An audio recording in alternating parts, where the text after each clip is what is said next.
We're the Minnesota State Forestry team. I'm Jacob Anderson. This is Brock Pavlich. That's Andy Linder.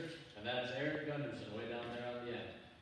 Our presentation today is about something that people don't quite think of that often. And that is why when you're driving, you hit a deer.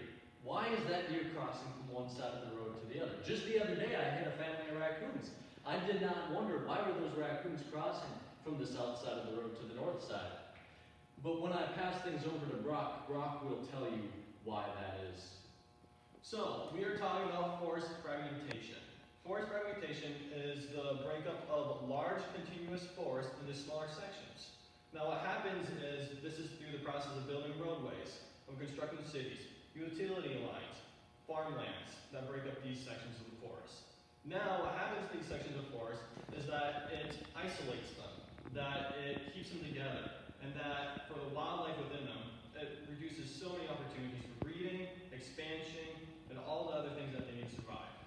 And not only does it do that, but it puts our forests themselves at risk by making them more susceptible to insects, disease, and natural disasters without a chance of recovery. Now, to talk more about the effects that these have, I'm going to pass it over to Andy.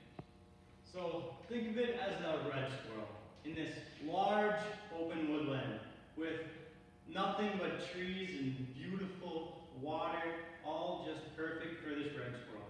Then all of a sudden, humans come in. They separate it into 4 different sections through roadways and buildings. Now, you're living in the bottom left-hand corner of this woodland. And now you're separated from all your squirrel buddies, your favorite oak trees on the other side of the road. Your favorite water is contaminated by a local waste plant. Now you're gonna have to adapt to survive, and if you wanna cross the road, it might be your last time living with a car coming by, just to get to your favorite oak tree. And now, you're more susceptible to incest, and there could be more predators in that area that you're in. The red-tailed hawk there's a lot more red-tailed hawk in the bottom left-hand corner due to the habitat that's there. So now, your chance of surviving from the red-tailed hawk is a lot lower than where you used to be and where you live perfectly normal life. Now you're just trying to survive, just like all these other animals, that your perfect woodland is now split into 4 different areas.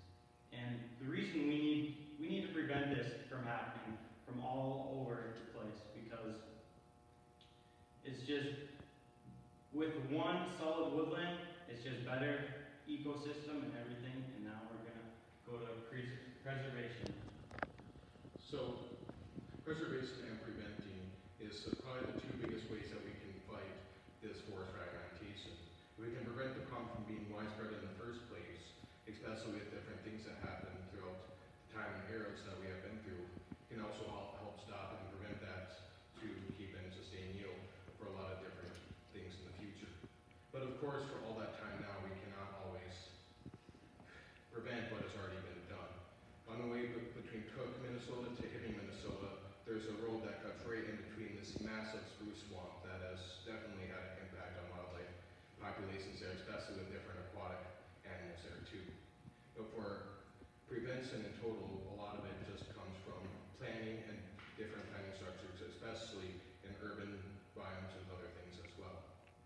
For a big case study that was done, especially for ungulates, is Isle Royale, which that is already, by non-human impact, it is already split off from the rest of the world with very rarely occasional icebergs that wolves have used in the past to Isle Royale. The main things that are being studied on Isle Royale is wolf and moose populations intertwining, which a lot of it does boil down to a lot of wolves have a lot of inbreeding, which has definitely hurt and killed a lot of the wolf population, causing moose to go into a giant boom and bust cycle, or that is what is predicted to happen until humans recently intervened on it. So, as for wrapping up, I'm going to pass it back to Jacob. So we have learned here what forest fragmentation is. It is the division of forests by human intervention. And we have learned what the impacts they have on not only the wildlife but also the trees of the area.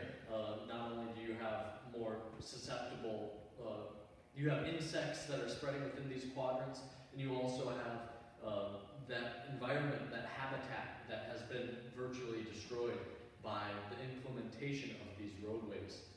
And then we talked about the ways we need to go about solving this issue, and that is prevention and the not doing it anymore. And when we go to put in our new roads, really looking at where this road should be placed, not just for the convenience of driving, but also for the sake of the wildlife in the area, for the sake of the flora and the fauna.